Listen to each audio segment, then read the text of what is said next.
Robert Eggers has a remarkable talent for creating one aspect: atmosphere.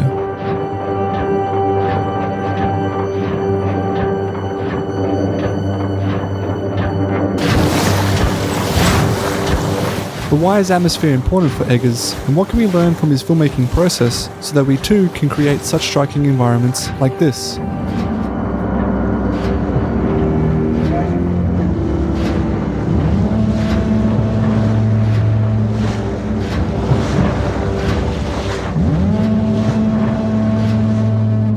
Well, for Eggers, atmosphere comes before the story. Most often, I have an atmosphere and some images that get me going. My two feature films have very simple stories.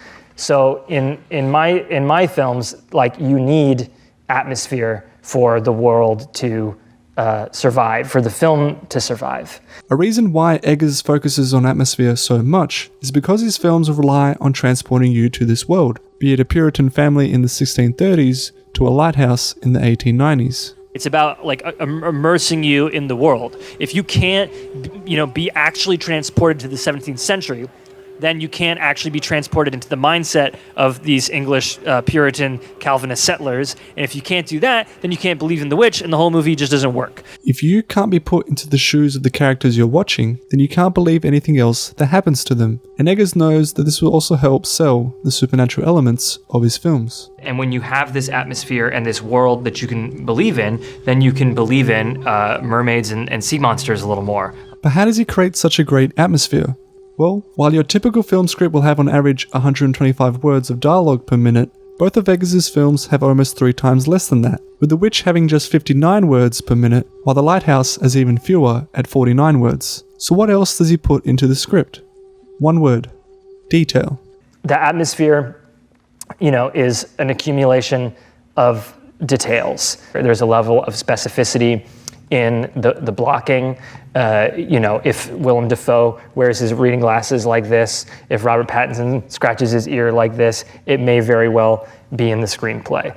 Eggers chooses to focus not on describing what characters are saying, but rather what they are experiencing, which in turn creates an incredibly detailed atmosphere that has its own mood in order to make you understand what the characters are likely feeling, from the fear of the unknown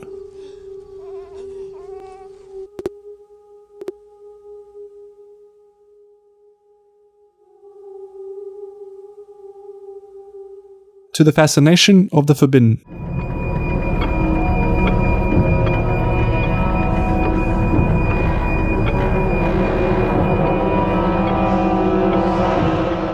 This isn't to say that Eggers doesn't like dialogue, he just doesn't like characters spelling it out for you, and when his characters do speak, you can be sure that the attention to detail of everything they say isn't missed. Every single nail from every moulding nail hole and suck off every speck of rust till all them nails sparkle like a sperm whale's pecker, and then carpenter the whole light station back together from scrap and then do it all over again. You'll do it! And by God and by golly, you'll do it, smiling lad, 'cause you like it. You like it 'cause I says you will.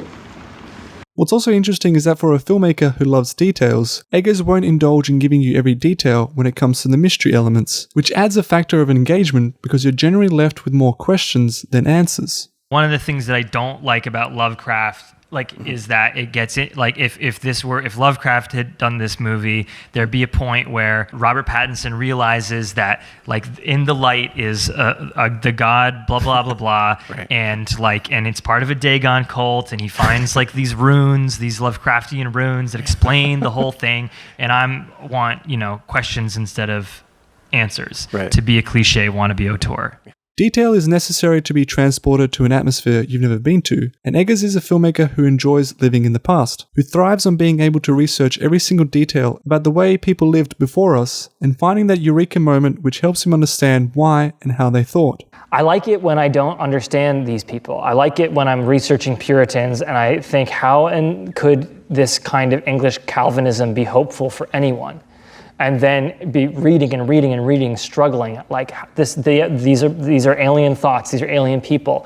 And finally, you can unlock this door where you realize, oh my goodness, if I was alive then, I would have thought exactly like them.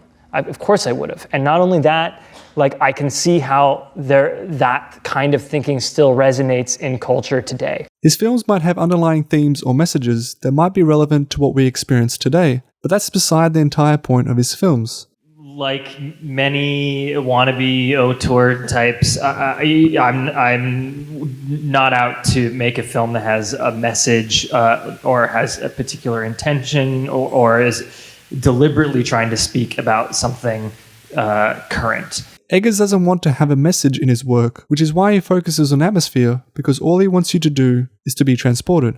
And how can you do that if you don't have atmosphere?